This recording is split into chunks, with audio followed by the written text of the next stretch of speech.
Waheguru Ji Ka Khalsa, Waheguru Ji Ki Fateh.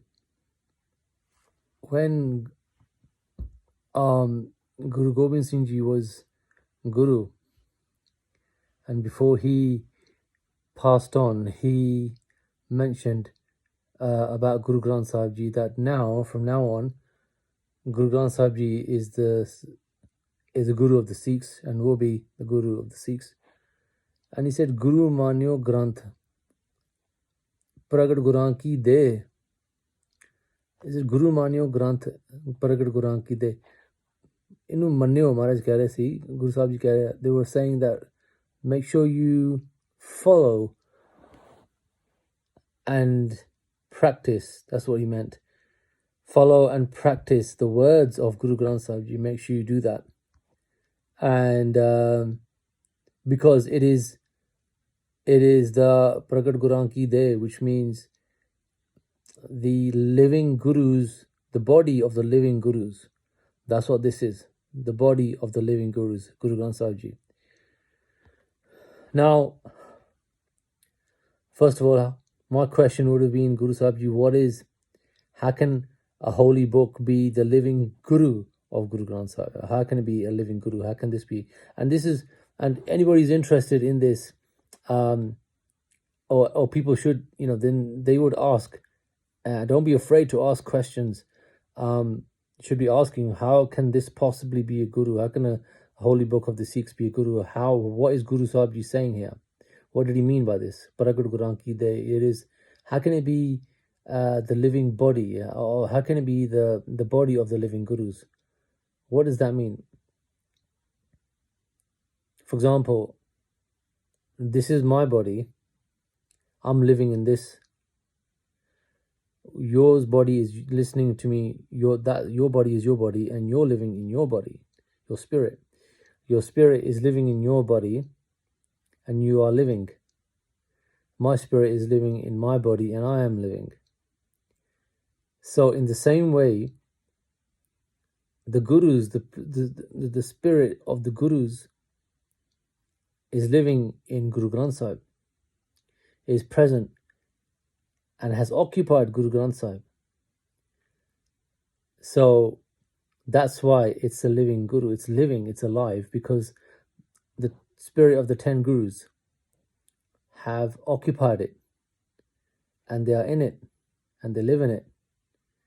Then it says, Bani Nirankar hai. Then it also says in there that Bani, Gurbani, that is written in there, every word written in there, is Nirankar as well. So it says that Bani Nirankar hai means that in every word in Guru Granth Sahib Ji is contained the Supreme Spirit of God.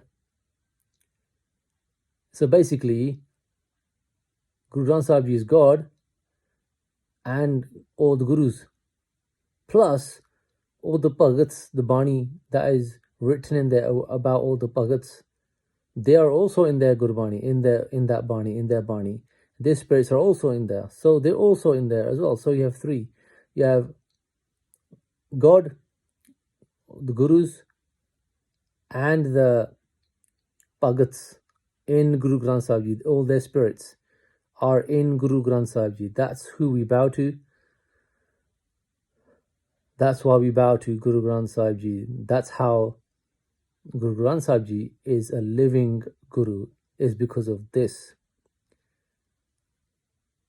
Now, how could I have possibly known this? How can anybody know this? You have to walk on a spiritual path, open the third eye, and then see them and speak to them. When you're sitting there, when you're doing Matha Tek, you'll be able to see them.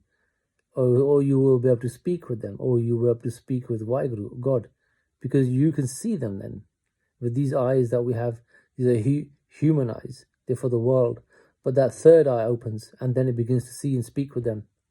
And you're on a different level. You're in a different plane when this happens. And that's how you begin to understand what Guru Granth Sahib Ji is, and how it is Waheguru, how it is Akal Purkh, how it is Gurus, how it is Bhagats.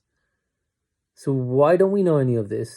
Is because Why is it that we just come to the Gurdwara, we bow down, we listen to Kirtan, and then we go downstairs, have langar, have a chat. Some people decide to do seva, and others don't. We'll just have a chat, have a conversation, as a you know, as a way that people are just sitting there and talking and enjoying themselves, and then after that they'll just get up and leave. It's not a social club. Actually, that's what people treat it as afterwards. That we have to sit down and have a social we'll have a conversation, we'll have langar, and then we'll go up and leave. It's really not just for that.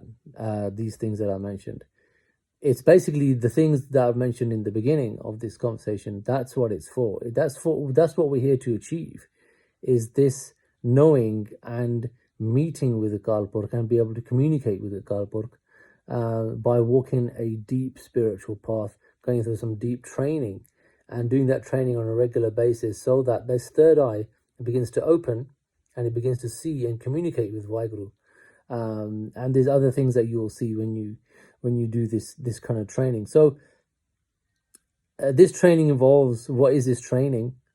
This training involves three aspects. One is service, seva, Guru ka, to do service, to serve in the Gurdwara, to serve the Sangat. So not just to come downstairs, have langar, have a chat and go home, but to come downstairs, have your langar, and then start doing some seva, start washing some dishes, or cleaning some, or serving some langar, or maybe just cleaning some shoes if you're brave enough to do that, and lowering your ego, sit down and clean those shoes, because they're the shoes of the Sangat. And in the Sangat, God exists within the Sangat, in the Sangat. So you're cleaning God's shoes in a sense. You can do all other kinds of service, other kind of seva, get involved in helping people, helping somebody to do some seva. Ask the ladies, ask the men, what can I do? What can I do? What can I do? Ask them and get involved in this seva. And this seva is done in the Gurdwara because in the Gurdwara is Guru's energy, is Bani's energy, is Akal Purkh the energy. So as Akal Purkh is being read, his energy expands out into the whole Gurdwara. So anything that you touch and clean in the Gurdwara, you're cleaning Akal Purkh, you're doing his service, you're cleaning what is his. And that's a huge blessing upon your spirit, and the beginning to start opening this third eye, and be able to take you to your higher planes within inside you. So this is one part of the training. The other part of the training is to do Simran. So is to do Waheguru Simran. So go to a Gurdwara where the Simran goes on for an hour, let's say in the evening or in the morning, and start engaging and connecting and saying Waheguru, Waheguru, Waheguru, Waheguru, and connecting. So when you're sitting in the Sangat saying this, repeating Waheguru, Waheguru, you are, and then at the same time your attention, your focus, your energy, project it out into Guru Granth Sahib Ji. Project your energies, project your focus out directly to Guru Granth Sahib Ji, and connect with him, because that's God. You're connecting directly with God. So this is Simran. Simran is done like this in the Sadh Sangat, where everybody's sitting there doing this together.